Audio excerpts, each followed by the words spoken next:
At least I got the microphones working. I might have to get a new camera, but it's a cheap USB camera anyway. So, okay.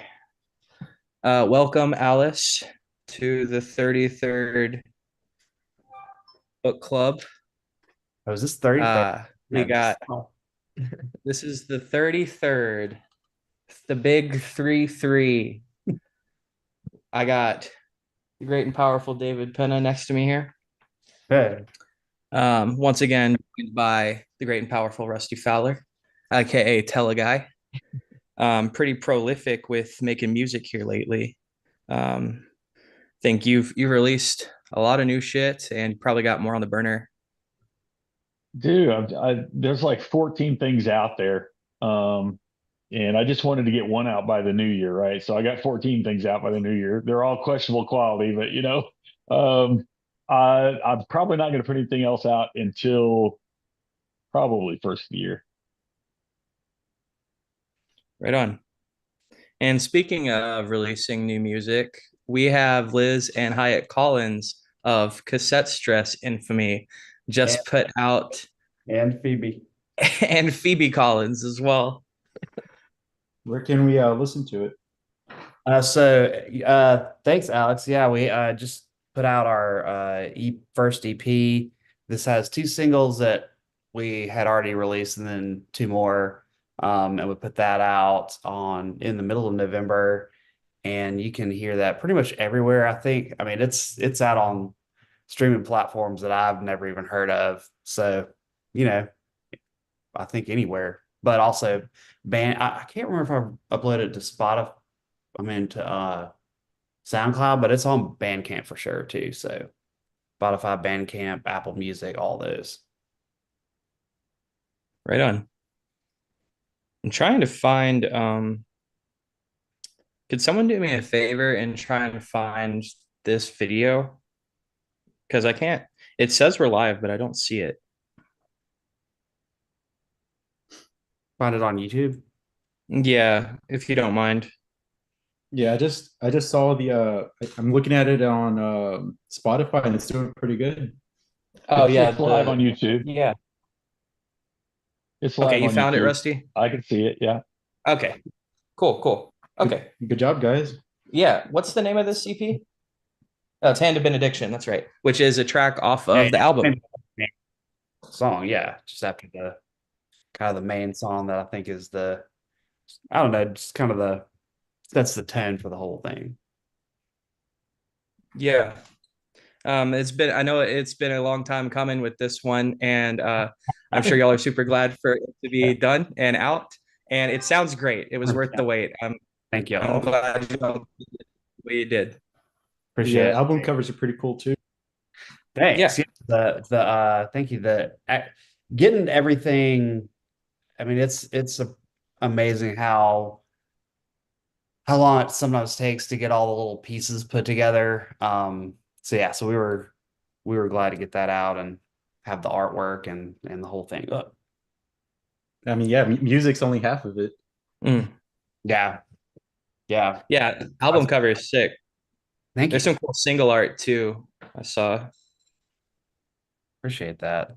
Yeah. That's very We had cool. all we Lots of talented folks yeah we in had Nashville. yeah we had the opportunity to work with a lot of really cool cats. So Derek Jones, Shout out to Derek. yeah, Cat Jones, no relation. Yeah. Uh, yeah, Right on. but not and Bunny Nunn, was our kind of our art director and you know concept coordinator for the whole thing, which is cool. So yeah, Any shows coming up? yeah, we got one on December 5th at D's for it's a one of those benefit shows that the Miss Lonely Band puts on. Hmm. Um, for the Amy Winehouse Foundation. So all the proceeds from that show are going to be donated to that. So that's cool. Excited to be part of that. And then we've got another one in late December in December 20th at East Room. Right on. Yeah, so we're sliding towards the end of the year here. Yeah, we are getting there. The day that we are doing this currently, it is the day before Thanksgiving. Anyone got any plans? I guess family, right? Everyone's got family Yeah. plans for the most part. Yep. Yeah. Yeah. Yep. Right on. Well, without further ado, we are discussing the brief and wondrous life of Oscar Wilde, recommended by Liz, and you picked a good one. There's a lot to talk about with this. Thanks. Yeah, it's been one of my favorite books that I've read in the last several years. I read it probably, oh gosh, 15 years ago, maybe, originally. And yeah, it stuck with me ever since. Hmm. Wait, what? Okay, I'm interested. What got you to choose that book to read it like the first time? I think I read it on I was like, what are the top books this year that you should read? And it was like, it had just come out, I think. Or maybe it was even a couple years after, but it was, yeah, it was just recommended on some book list. And so, yeah, I read several books off of that book list, but this was my favorite one for sure. Yeah, because it won like an award and everything. Mm-hmm. Yeah, I mean, yeah, there's a lot going on in this book. I mean, it's definitely a heavy read for sure. Oh yeah. But If I didn't know better, I would have thought it was nonfiction. I've never read a fictional story like this. It feels like these are real people, which I guess some of the setting is real yeah, and like it's based on real stuff that happened for sure. But some of our main cast, I mean, I would say except for Trujillo, is that how you say his name? Trujillo? How do you say that guy's name? Theo? Trujillo. Okay. No, wait. Are you talking about the dictator? Yeah. Oh yeah, he's real. Yeah. I knew he's a real guy. How do you But say his name? Trujillo. Trujillo. Yeah. So obviously that was a real character. Lazy won't be able to join us because he's got family. But we were talking about this earlier, and we were trying to figure out what this book is about. And I don't have an easy answer to that. So I'm kind of drawing a blank on this one. What do you guys think this book is about? I don't know exactly what it's about, but I will say one thing I really liked it. It's actually one of the best examples of like magical realism I've ever seen. Oh, yeah. So the whole point of magical realism, and it's kind of like magical realism is like this liminal space between like what's real and what's fake. And it's kind of like merging both in a weird way where like you mentioned earlier, you thought these people were like real or whatever. Mm. Like, because even the narrator, like, doesn't it feel like the narrator is the author himself? yeah, Yeah. It feels that way, but we also know who the narrator is because it's Junior. Yeah, Union. Yeah. But the thing is, the author is Janu Diaz. Someone with that name would call themselves Union. Oh, okay. Because Wow, if he's a self-insert, that's crazy because Because- he's like the buff jock that fucks a lot. because That's a crazy self-insert. no, not only that, it's a buff shot that fucks a lot who ended up doing what? Writing. Writing. Man, dude, if that's a self-insert, that's crazy. Yeah, I was that- interested in actually reading about his life and knowing how much time he spent in the Dominican Republic. I didn't have a chance to look Yeah. that up, but I yeah. mean, on the back of this, it at least says born in Santo Domingo, and raised in New Jersey. He now lives in New York City. So, I mean, yeah, it's pretty. I would hazard a guess that the narrator is based a lot on him. But- Wow. but He the- presents himself in a very favorable light. That's interesting. that's the whole point of magical realism. It's like it's supposed to make you feel unsure, Yeah. where you could either go either Okay. or. Okay. I'm with you. It's I would almost suspect that some of the characters in this book are based off of real people. And that's what the reason they seem so real. Because I'll be honest with you, this book is out of the book clubs that I've been involved in, this is my favorite book. And I have an attention span about this long, so this one kept me in there. And the characters were very personable, and the character development was really great. You felt like you empathize with these folks as they went through the struggles, right? Yeah. You could relate to them, and I thought that was awesome. So Yeah, Yeah. and then they're very flawed and stupid people, but like they're real people, or they're at least it real. feels that way. Yeah. Rusty, I'm sure you're right. I bet that and it may be one of those things where it's like, you have parts or aspects of different people rolled into single characters or spread around, more than one character, but those people felt really real to me. Yeah, yeah, me Yeah. too. So It- going back to your original question, Alex, about what the book is about.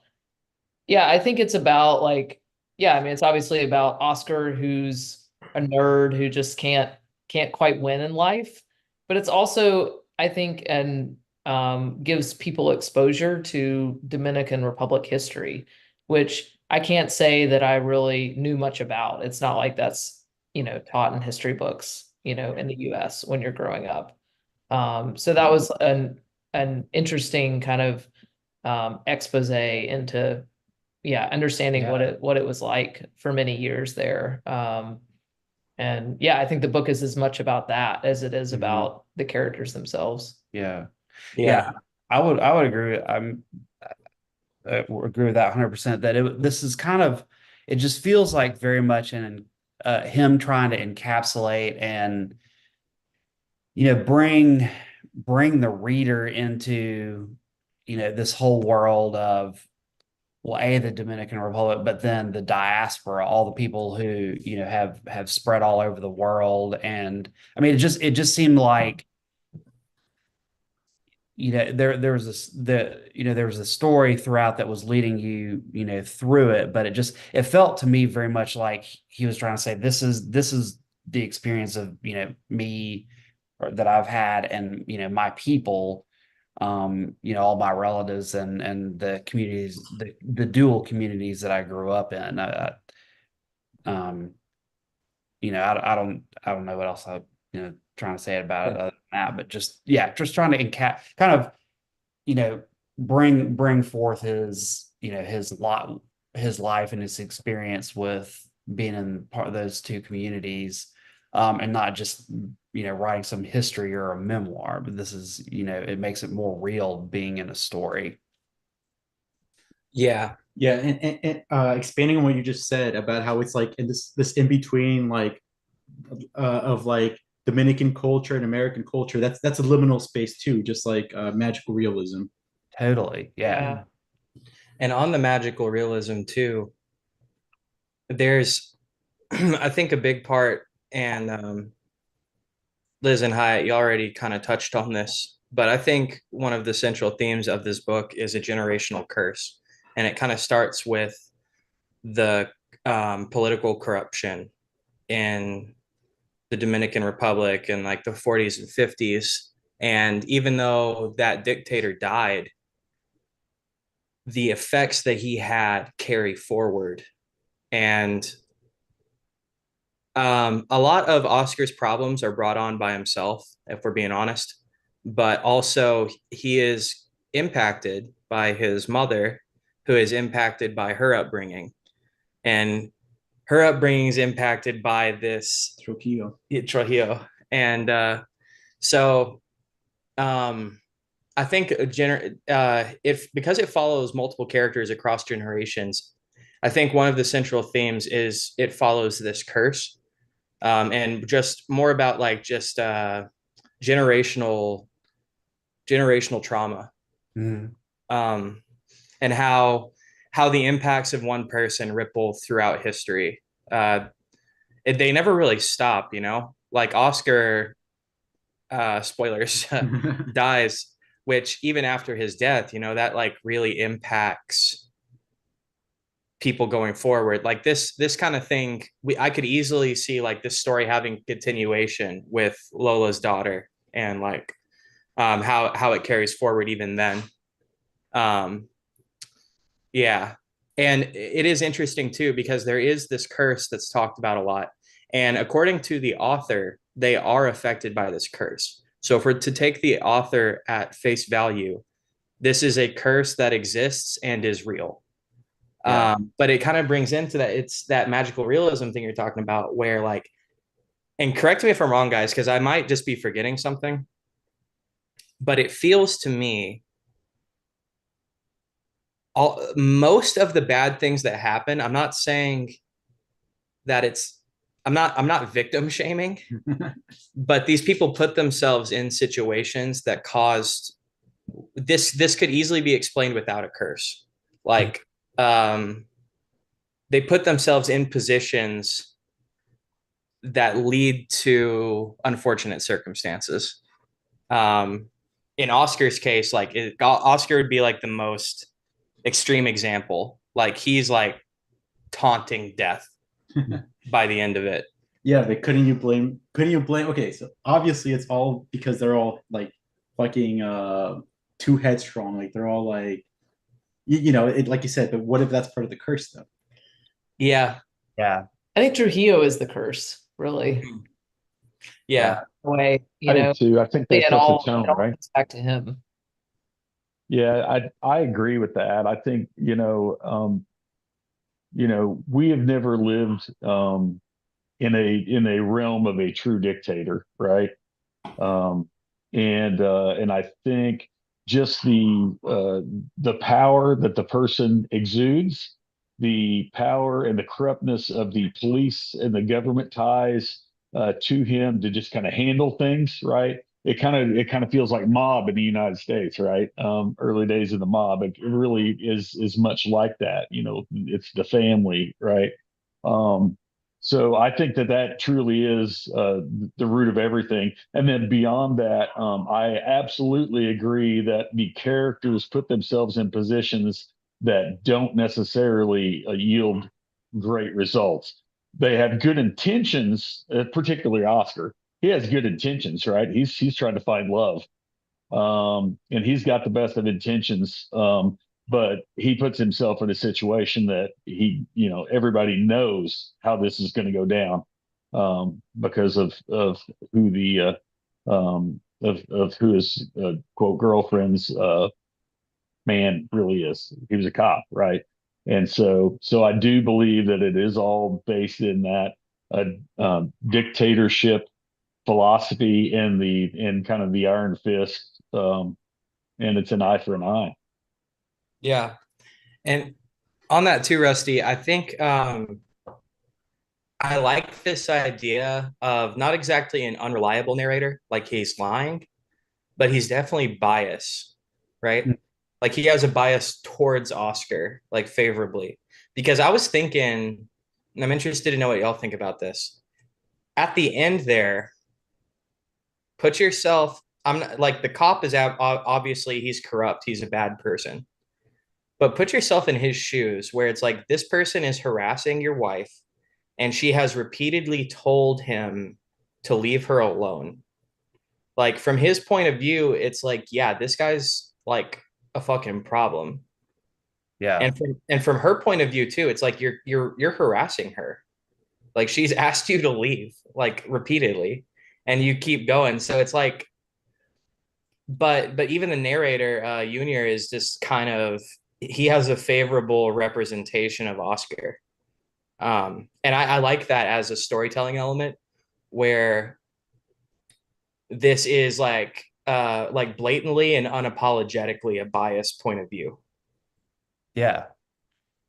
Yeah. I think that I think that makes it feel, it's one of the many things in this book that makes it feel so real, is that there's no omniscient person. And the story is told in first person, throughout the book from so many different people's perspectives. So you're always getting, you know, someone's spin, and so how one person looks at it. And with each small telling of part of the story, and then there'll be a retelling of those same events from someone else's perspective, and they kind of come across differently there too. yeah, which is just, I think one of the best things about this novel. Yeah. How do you guys feel about there being so much untranslated Spanish? Well, I loved it. Well, yeah. It makes me inspired to learn Spanish. I Yeah. feel like, I feel like I really need to know it. I thought that Yeah. the first time I read that, and again, yeah. Yeah. I thought it was cool. I felt because it just felt like, there was a word, that to describe something that, people in the Dominican Republic would have used. And it's just kind of like nothing else is really gonna nail it except for that, which was kind of cool. It's also cool because it blends the two cultures, Mhm. going back to what you were saying yeah. before. Yeah. American Yeah. and Dominican Republic culture. It's I think the language aspect of that is one way that those two meet in the book. And I think since I did the book and the audio book, it made it easier for me. Not necessarily that I understood those things, but it flowed because the audio, how it was wrapped up in the audio book. And so I didn't find myself necessarily wondering what every word was because it was good enough that you got the gist of maybe what they were saying, even though you didn't know the true meaning of the words, right? Yeah.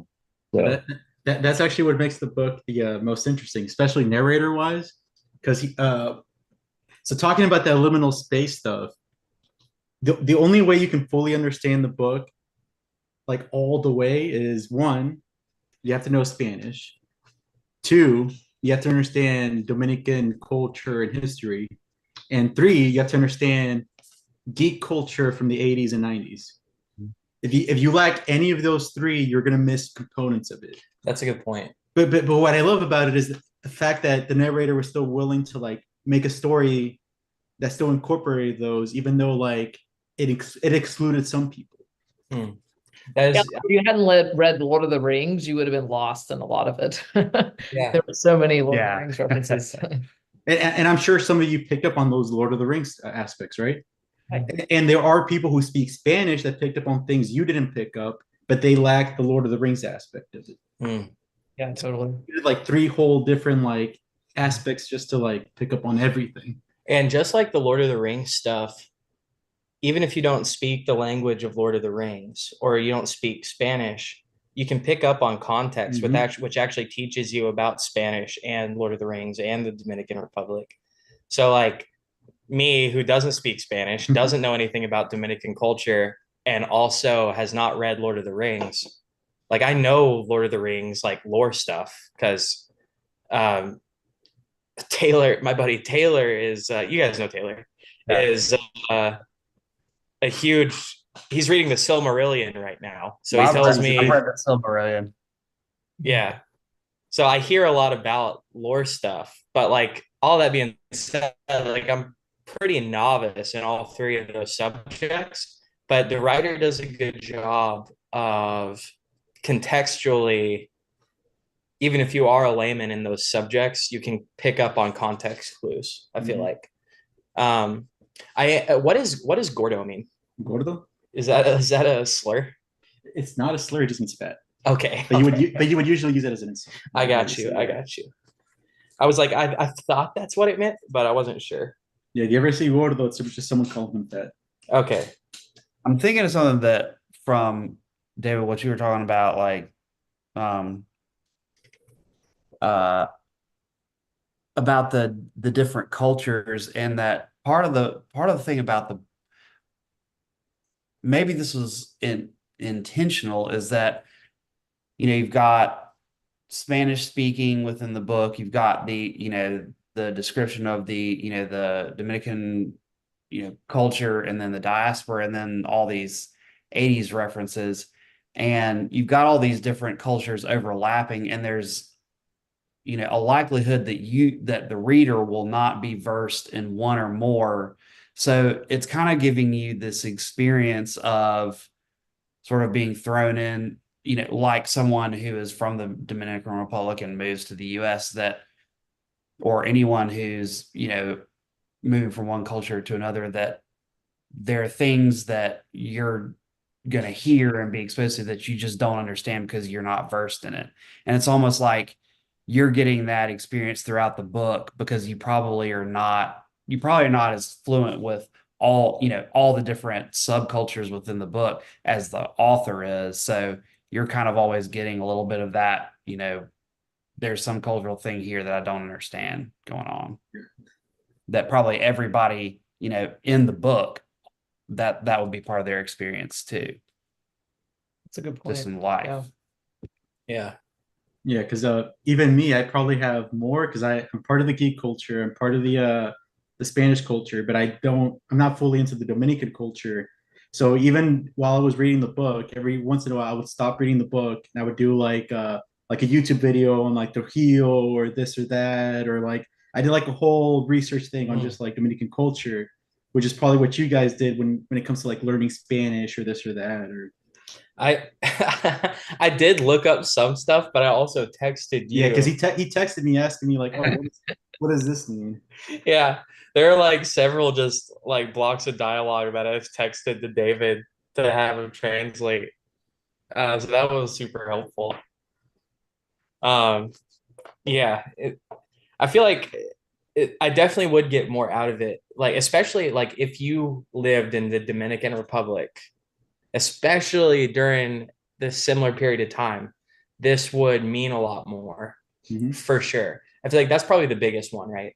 It's not even Spanish or the nerd culture, but like if you understand Dominican history, like that, this is going to hit in a different way because it's like, yeah, I know what you're talking about. It really is like that. But there's walls and walls of footnotes that break down the history, which is really cool. I've never seen so many Because walls of footnotes in this. some of them are like Yeah. they take up like half the page. Yeah, in a fiction novel, yeah. Yeah. Yeah. Cool. It's one of a kind. There's not another book like this. See, look, this is half the page is a footnote. Yeah. Yeah. Half the page is a footnote. Look, show the. Yeah. There's. I can tell. See, that's like, and then the footnote. Yeah. That's a lot. Which is helpful. I skipped a lot of those, not gonna lie. Oh, dude, look at this one. That's most of the page. Yeah. It's a lot. The actual page, and then That's some context that you need. Yeah. for just for that, for one paragraph. Yeah. But all of this stuff, it makes the most like realistic narrator. Yeah. It's a believable narrator. Yeah. Because I feel like, I mean, I'm not a book writer myself, but I feel like a lot of book writers go out of their way to exclude stuff like this because they're trying to simplify stuff for the reader. But this guy's like not even like bothering with that. He's just like, no, I'm going to fully express what I actually like, my experience as a person or whatever. It's interesting because his writing style is very personal, like he's just talking to you. But in some ways, it got on my nerves a little bit because I'm like, I don't know. That's not how anyone else would write a book. Yeah, but that's what makes it like cool. It's what makes him so unique. Yeah. I almost see some of his footnotes as like him as like a lecturer at MIT and like telling a class, some of these stories because that's the thing. He's an actual teacher. Yeah, so I wonder if his lectures are like that in a similar tone. Yeah. Yeah, that was definitely the professor coming through being like, oh, we need footnotes and supporting documentation for this point. Yeah. Yeah.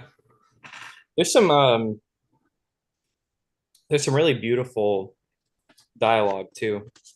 And also funny. It's like it's such a tragic book, but I feel like the author and the narrator's voice is just, just inserting humor right and left in the midst of all the tragedy that's going on. That's a good point. As dark as this story is tonally, it didn't depress me. It was just harsh. Like this is how it is, and we're not gonna get hung up and like on it and like be emo about it. It was just kind of like fucking cold. Yeah. Yeah. But don't you think that's a good representation of life? Now, granted, none of us have necessarily been through the harsh treatment at the hands of a dictator or whatever else, and the burning and the beating and all that stuff. But don't you think that's a parallel for life? I mean, there is the yin and yang of there's where there is good, there is bad, where there's happy, there's sad. And I think that's one of the reasons that the book flowed so well for me, and why one of the reasons that I could relate to it so well is I think that there was a certain realism in that, right? Every day is not a joyride.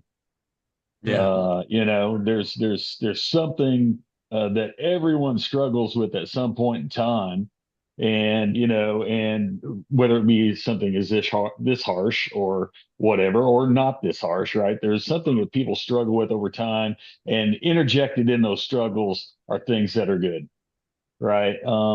And so I think it's just a kind of a decent representation of real life, even at a lesser severity than what it is portrayed here, right? Yeah. Yeah. Yeah. Adding on to what you just said about like the realism to it, I like the whole generational aspect of it because it's showing like where everything is built up from. So there's this point where Lola's mom would kind of like make fun of her, like the way she looks a lot. Like she would call her Fea, which is ugly, or this or that. Like she would always like mock her looks, despite the fact that the narrator calls her like beautiful all the time, right? And it's because during Trujillo's reign, he was actually born mixed. He was like part Haitian, which is like black. Mhm. However, when I did research about Dominican culture and like their history, he would actually wear makeup to cover like his like blackness. Oh, wow. Cringe. So that's the point. The point is Lola's mom was shitting on her like appearance, but it's literally just an after effect of like the culture around her. Trujillo hated his own blackness and pushed that on like the Dominican culture, and then Dominican culture kind of spread that to their children. It's like it's generational, like you said earlier. Yeah. And David, that was brought up a lot. There was a lot of shame around color in this book. Yeah. Yeah. And it does make me wonder if that's a real thing in the DR. I didn't know that if it truly is like that. Yeah, it's a curse. Yeah, that's certainly the way it reads, right? And it came up numerous times. I mean, it was interjected often through the book. Yeah. Yeah. There's a lot of like racial discrimination for sure. Like there were like gang elements and like government corruption stuff, but there were a lot of moments that just showed abject poverty, and how even without like the corruption and like gang elements, just the how fucking rough that is. And it shows it in the 40s and it shows it in the 90s. Like, and it's still there. And that stuff, like, I don't know, even more than like the corruption and the gang violence, just the trying to get by. Like, oh my God, there was a part when he goes to visit as an adult near the end, he sees these kids fist fighting over His leftovers. Yeah. And that was like, damn. Yeah. It's rough. It's a rough read. And intermingled between those realistic pictures, right, or those realistic happenings. Every time somebody gets in a really bad situation, Oscar's mom did, and so did Oscar. There's a mongoose. What's the mongoose? Oh yeah. With the golden eyes. Good question. Yeah, that's a good point. So what is that? Because it was generational. It was there for his mother. It was there for him, and it presented it as what I'm going to say, a positive thing or a reassuring thing for the most part. And then there was also one mention, I think, when he was in the cane. I don't know if it was the first time or the second time. I'm sure it was the first time. Yeah, definitely. He said something about the smell of cinnamon. Hmm. Did anybody catch that? And did anybody get what maybe a reference was for the scent or the smell of cinnamon? I don't remember that. Yeah, it was a one off. It only said it once, and it was like, well, that's kind of weird. I wonder what that means. And then Um, there's also the supernatural, the man without a face. Yeah. yes, that was a carry through as well. Yeah. So say that Yeah. again. That was a carry through as well. Mhm. Yeah.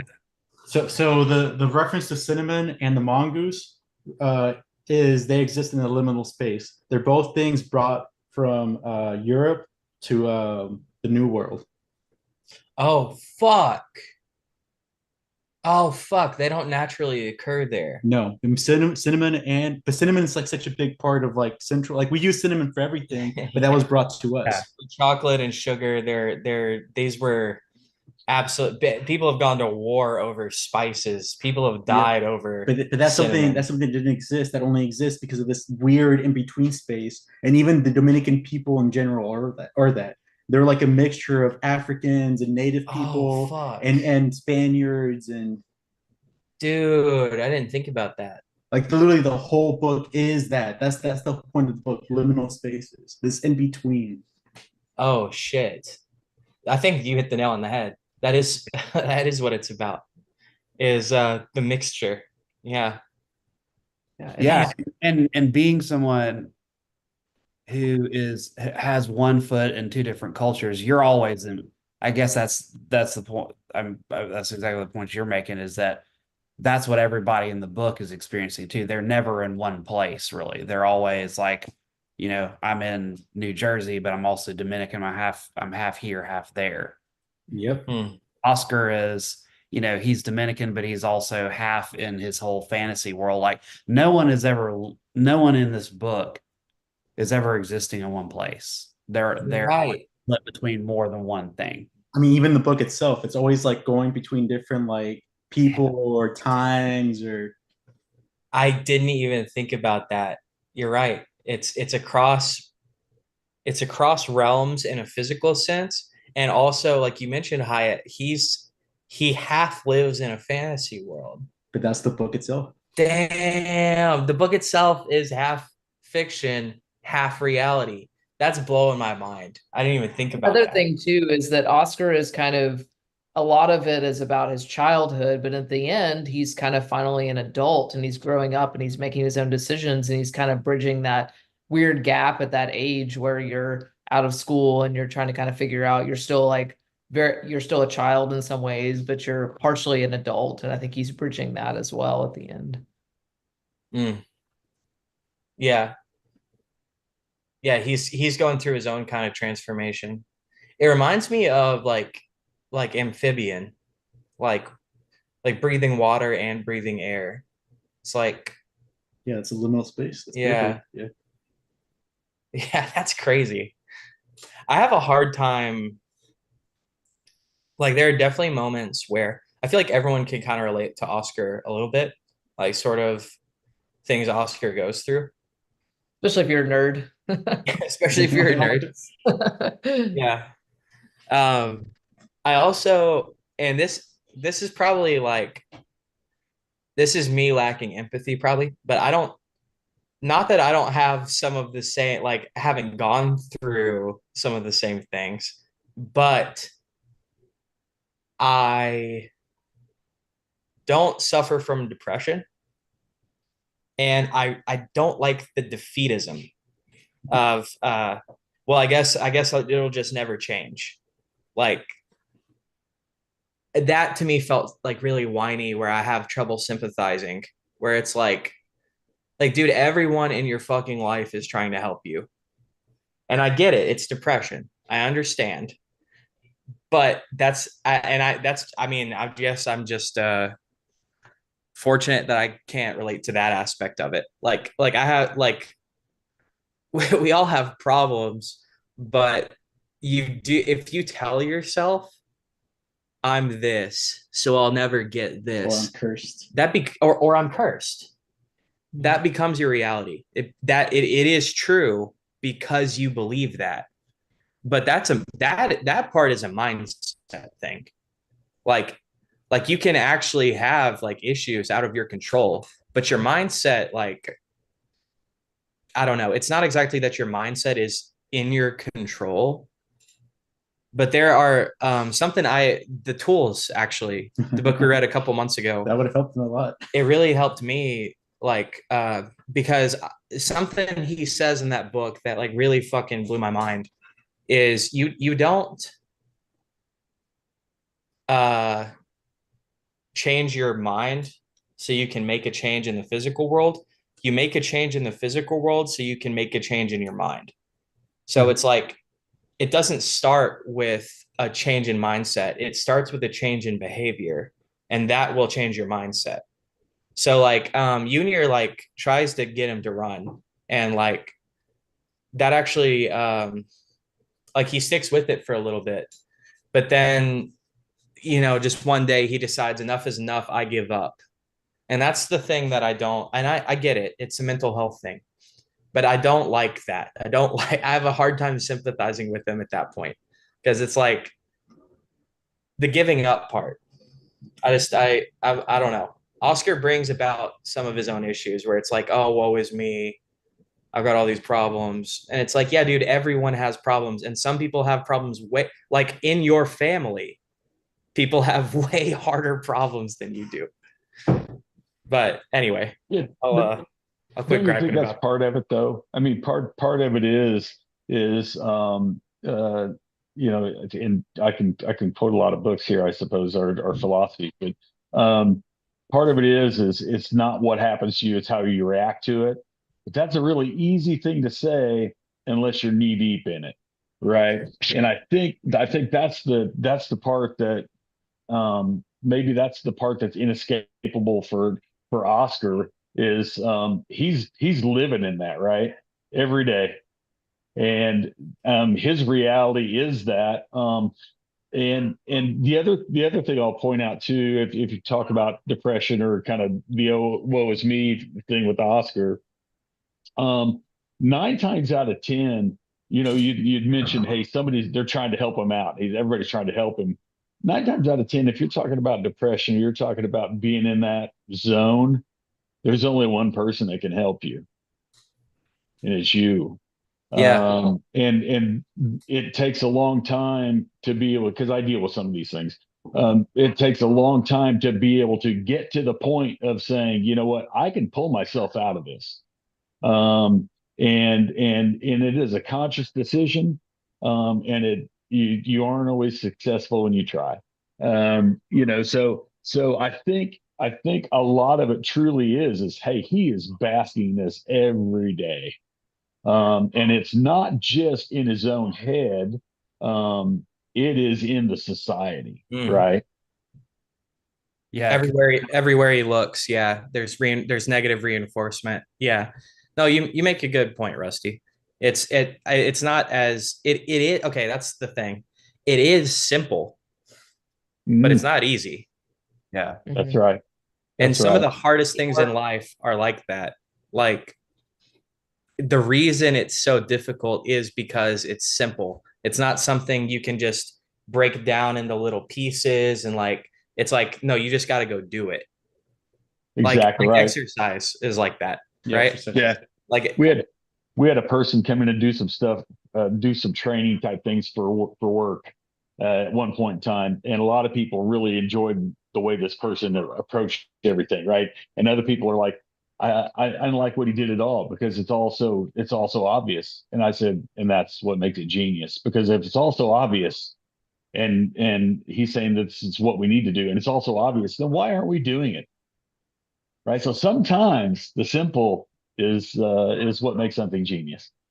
yeah, that's true. And like, I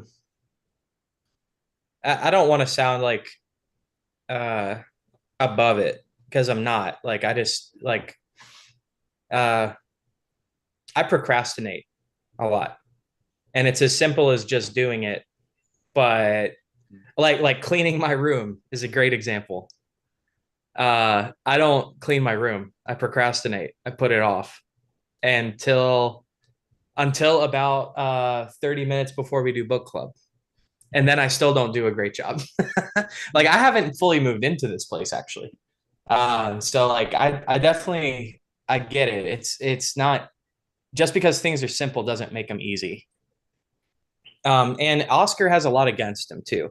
And I guess I will sympathize with him there that like he has everyone in his life basically picking on him. And there's a lot of reasons that he ended up the way he did. I mean, I can name the biggest reason, and I can even relate to it. It's so going back to the whole liminal space thing, something that makes Oscar unique, and especially unique in comparison to other people that are like me that are both Hispanic or American, blah blah blah, is that he grew up in the Dominican Republic, but he didn't grow up long enough to fully like become part of that culture like his sister did.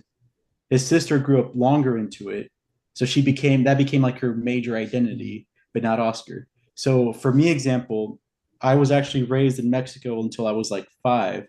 Well, I was born in Texas, and then they brought me back to Mexico because it's cheaper there. And I was born in a house that didn't have electricity or running water. Like I had no access to TV, I didn't have access to this or that. And then from that, I was brought to the United States, and out of nowhere, now I have all these cartoons and video games, and like this like weird like shock. It's like, Yeah. That but, culture shock. Yeah. but most of the Latinos that are me that are like my age, they were just born here and just raised here from the start. Yeah. So is that a thing culturally too? Like you're not really you're not the same, you're not like as Mexican as someone that's been there. Is that a That's thing? been there longer. So I Okay. can't relate to them as much, but I also can't relate to people that were just born here from the start and just raised here from the start. Got you. I got you. And which is where Oscar belongs. Right, right, Because right. his sister Lola was mostly raised in over there, so she's fully like developed the DR culture. And then Junior was fully born and raised in New Jersey, so he's fully part of that culture. Right, So right. David, trying to understand that, do you get treated differently because you were born in Texas and we're only partly in Mexico?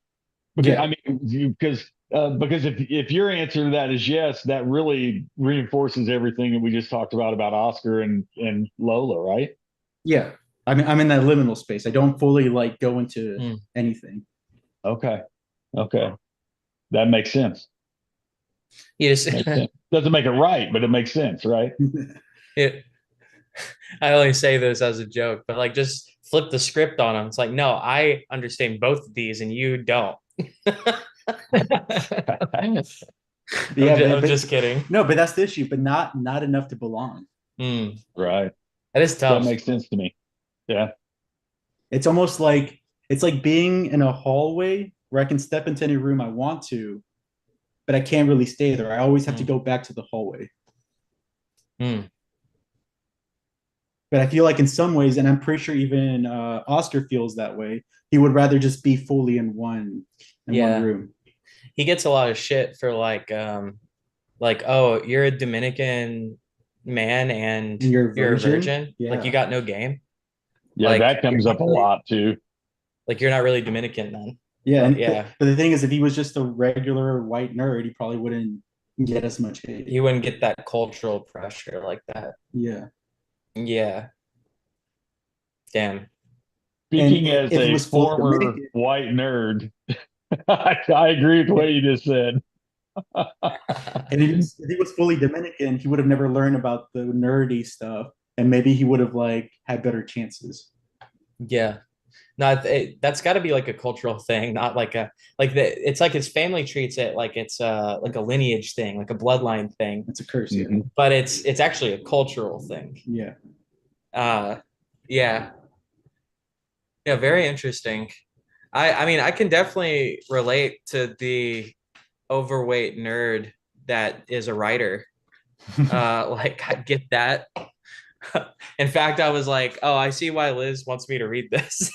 Oh God, no, I feel so bad. I'm just kidding. I'm just kidding.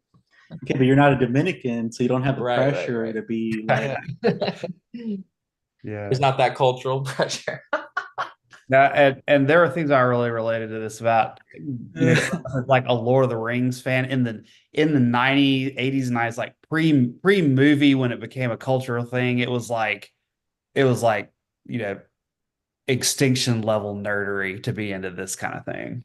Mm. Or even the anime stuff, because that's popular now, but not back then. Then yeah, even the Yeah. goth stuff, like the chicks, like, which I mean, like, goth is hot now, kind of like anime is accepted, Mm-hmm. but like definitely not then, and definitely not in like Hispanic culture for sure.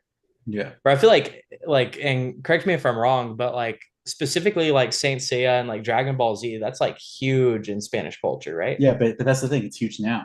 But not then. It wouldn't have been huge like when Oscar was. I got you. Yeah. I got you. Yeah. I love the part where he talks about Magic the Gathering too, where he's like, Yeah, he's like, this is just not, I just can't do it, man.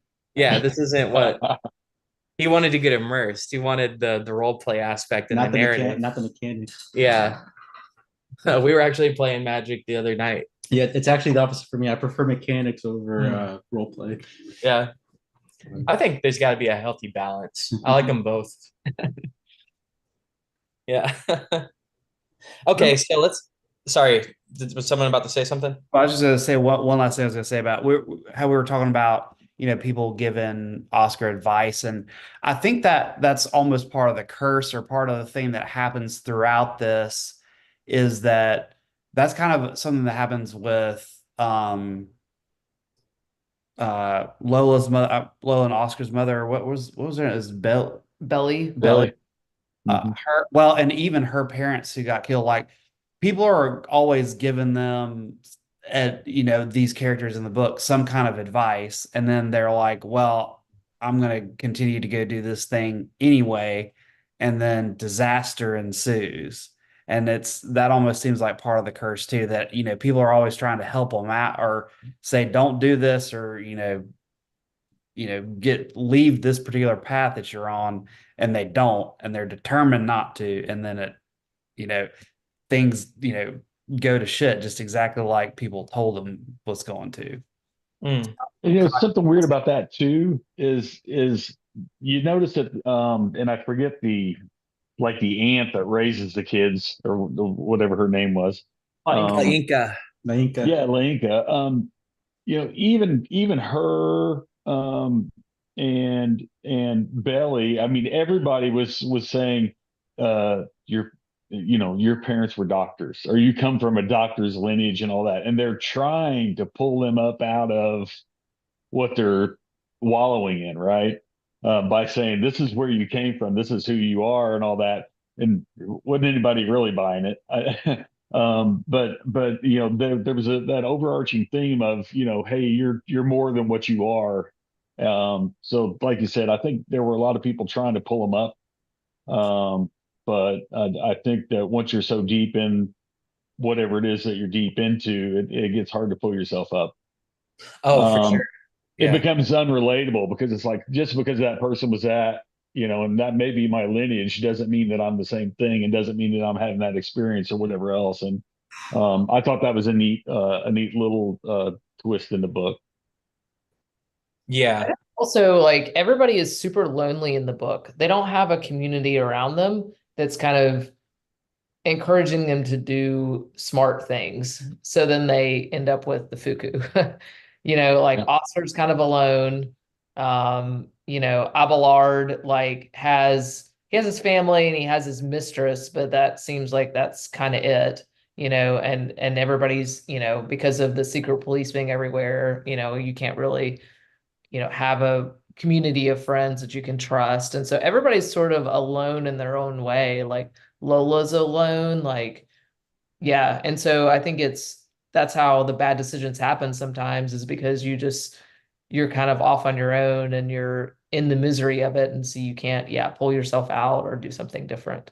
I hadn't thought that's an interesting point, because I've read a lot about different totalitarian societies, and that is part of the point of the totalitarian society, is that it does isolate people because you can never tell who to trust. So everyone is isolated, among themselves, which makes it far easier for, an authoritarian regime to maintain power because people can't come together to oppose it because they never know if like the person that they're dealing with or trying to get together with is like an informant. And throughout like East Germany and obviously here in the DR, that was the way it, that's kind of a thread that runs through it. It's like you can't trust anyone because you live in an authoritarian society. Divide and conquer. Yeah. Now, yeah, you can't even get a revolution off the ground if everyone's suspicious of each other and everyone's an informant. Yeah, that's a good point, Hiatt. This is not the only example of when that's happened in history. Yeah. There's, man, so many examples. I mean, especially in Latin America. Yeah. Speaking of Abelard, he had one of the most interesting stories, in my opinion, because it directly related to Trujillo, and he had interactions with him on like a person-to-person basis. And it was even generational for him. Like his father had relations with him. And that, oh man, he probably had, I don't know, between him and Belly, they had like the worst. I mean, he's definitely him. Stories. He was tortured for 15 years. Yeah, that and the thing with the rope around his head, God, that was so fucking brutal. And plus, I would also argue just like every other person in his family, his issue was that he was too like headstrong. Yeah. So like his issue was none of that would have happened if he just gave up his daughter. But that you could argue that's probably like the least selfish out of like all his like. When you say give up his daughter, you mean like send her away? No, give her to the ruler, because he wanted his daughters, right? That's what Abelard was always trying to protect. He was always trying to protect his daughters because he was afraid that he was going to want them. Even if he sent his daughter away, it still would have happened. So are you saying he should have gave his daughter to Trujillo? That's the only way to like prevent what happened. Damn, that's cold. But that's not a flaw of him. Like that's just literally like it's just a statement about the situation. Because okay. when I did research on Trujillo, when he wanted a woman, he really wanted a woman. It doesn't even like a lot of them weren't even women; they were just girls. They were like underage girls. Like that was just. And if you didn't get it, then you just got killed. Oh, what a fucking monster! He was assassinated, right? Is that what happened? Yeah, he got killed. He got shot down. Yeah. And then his goon squad, even after his death, just like went on a rampage. To get revenge, yeah. Yeah. That's crazy, man. That'd be such a we're as bad as things are, we're all very fortunate. For sure.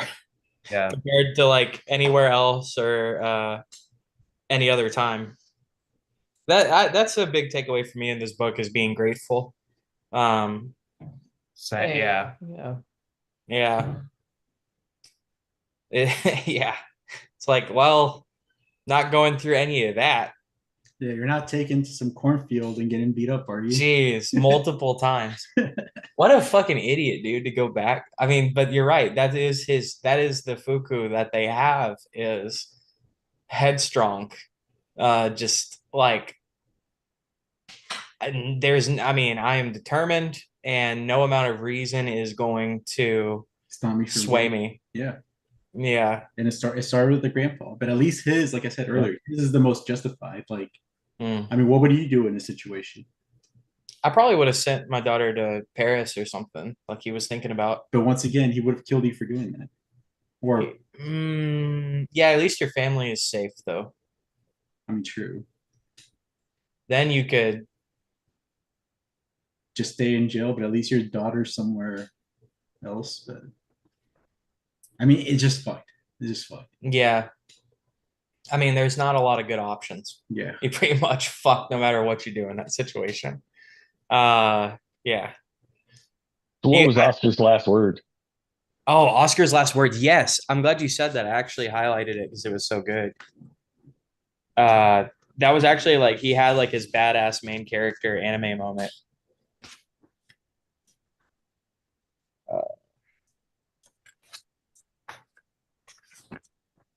Where is it?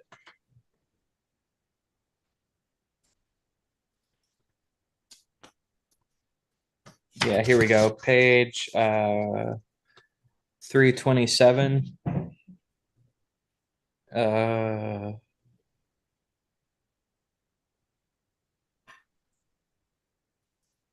don't know what page Where does it's on. this start? I mean, do you remember, Rusty?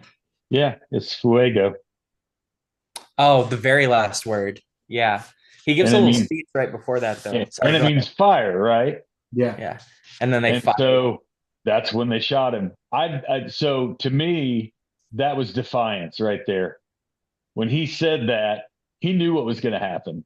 And that was like his last defiant move to say, you know what, screw you guys, Fuego. And I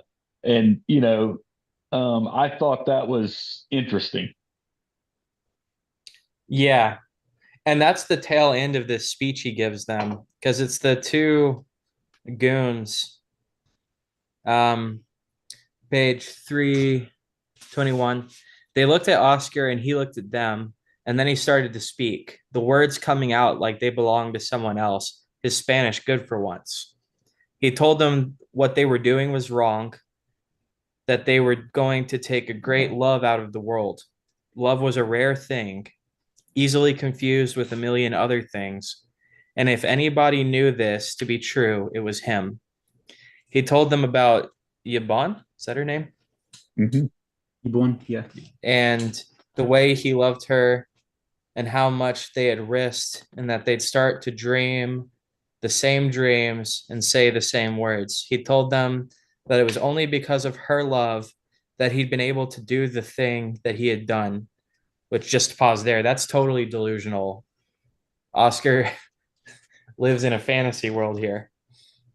The thing they could no longer stop told them if they killed him, they would probably feel nothing, and their children would probably feel nothing either. That's a fuku. He just cursed them. Yep.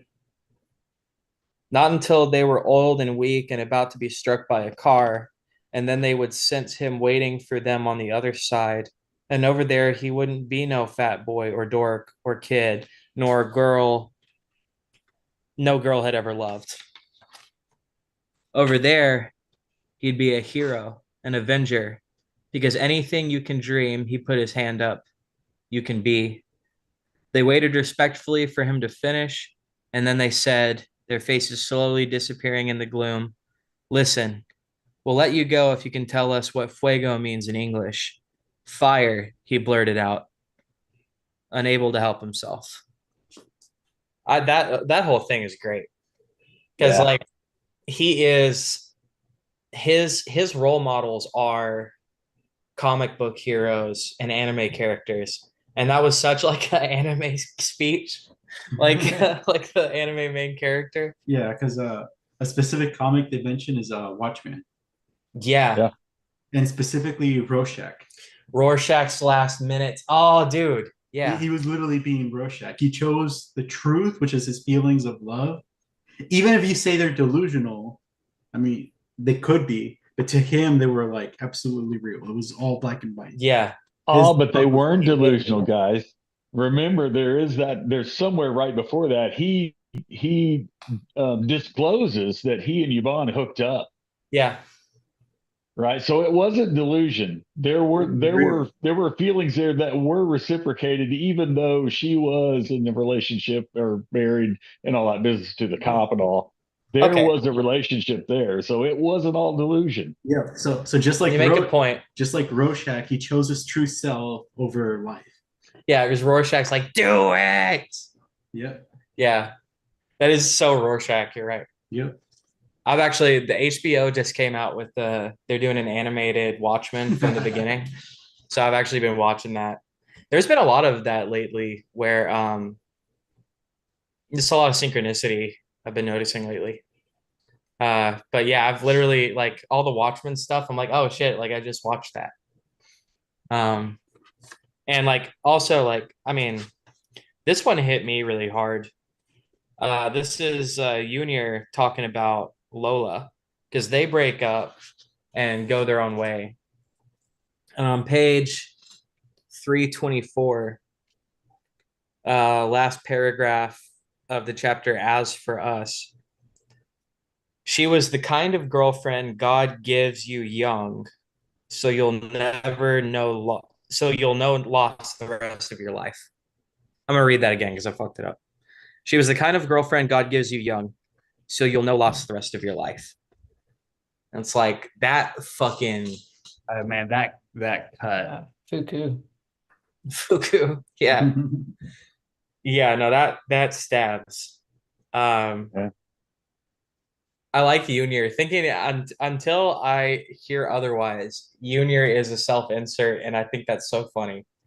This is how you spell Junior. It's Junior. It's him. It's literally fucking him, dude. Jun, which is Oh my god, that is so funny.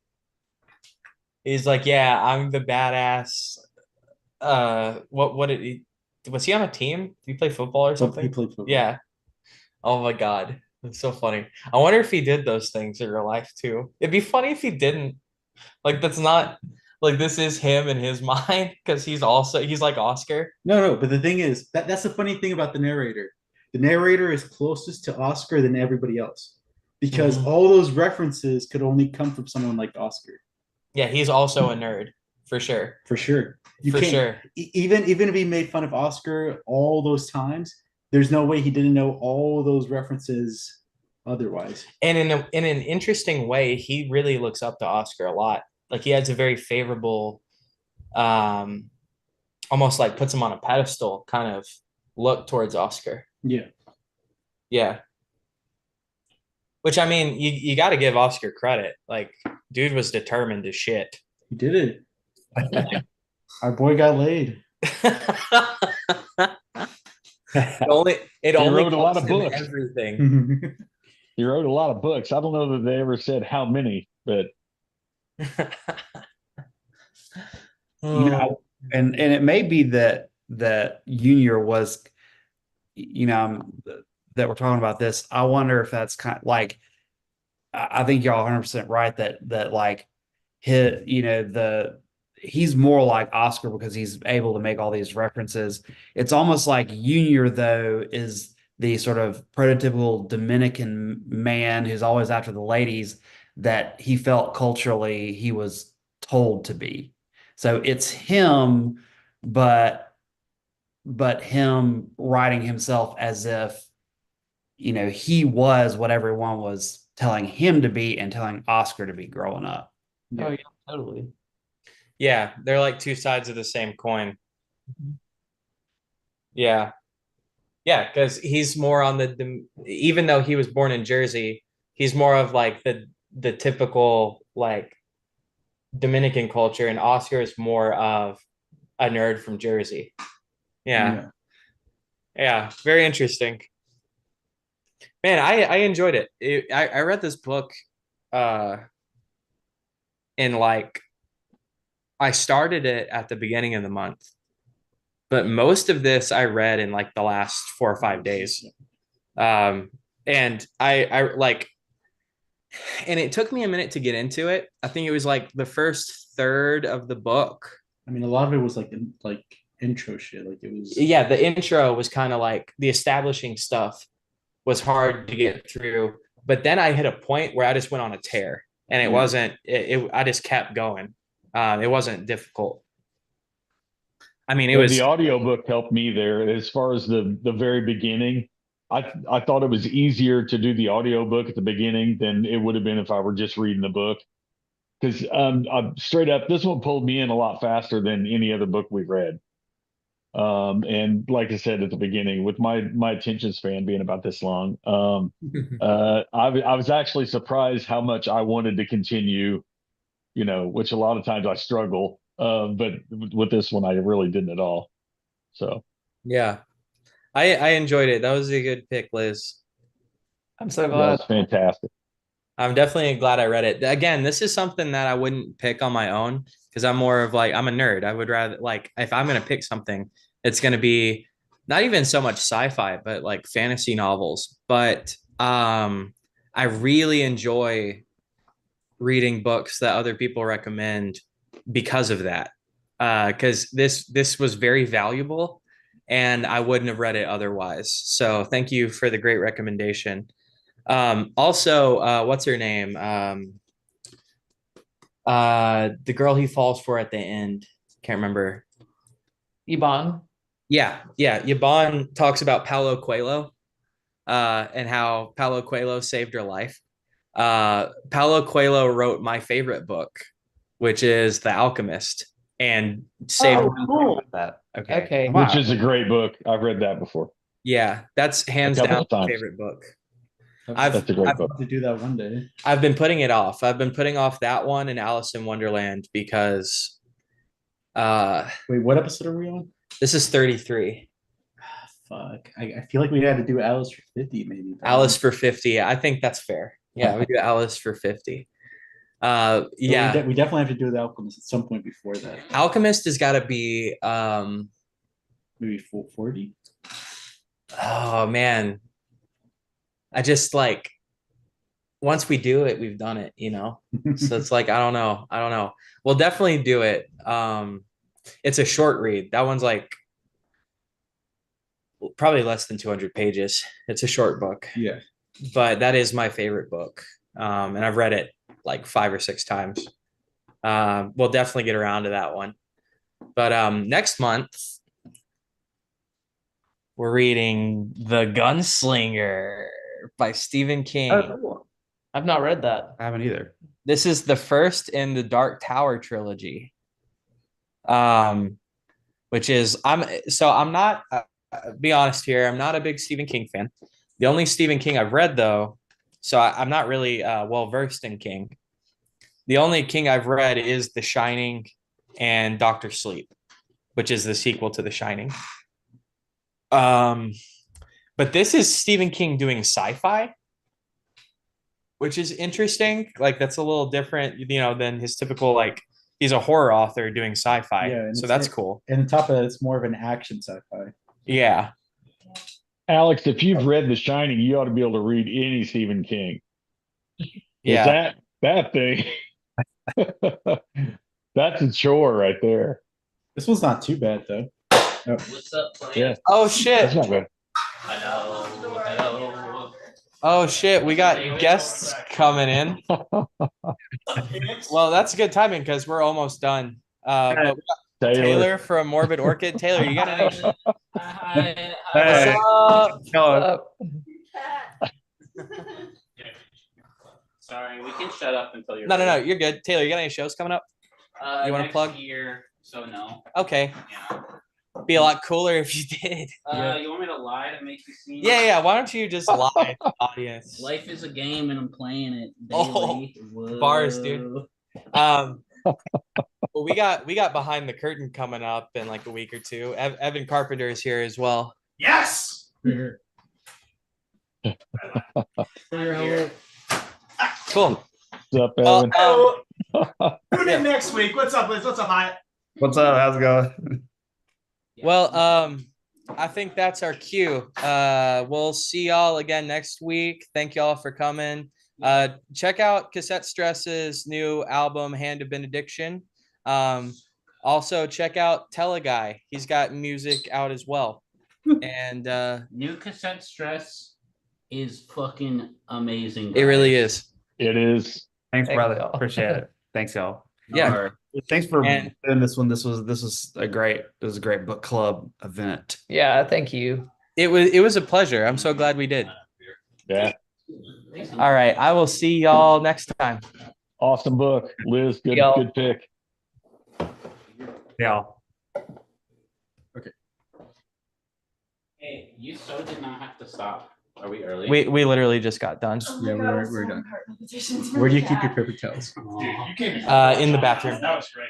Okay, because right when they came in, I had something to talk about. Oh, you're good. They're in the Good thing, bathroom. man. I don't dangle with cats like that. No one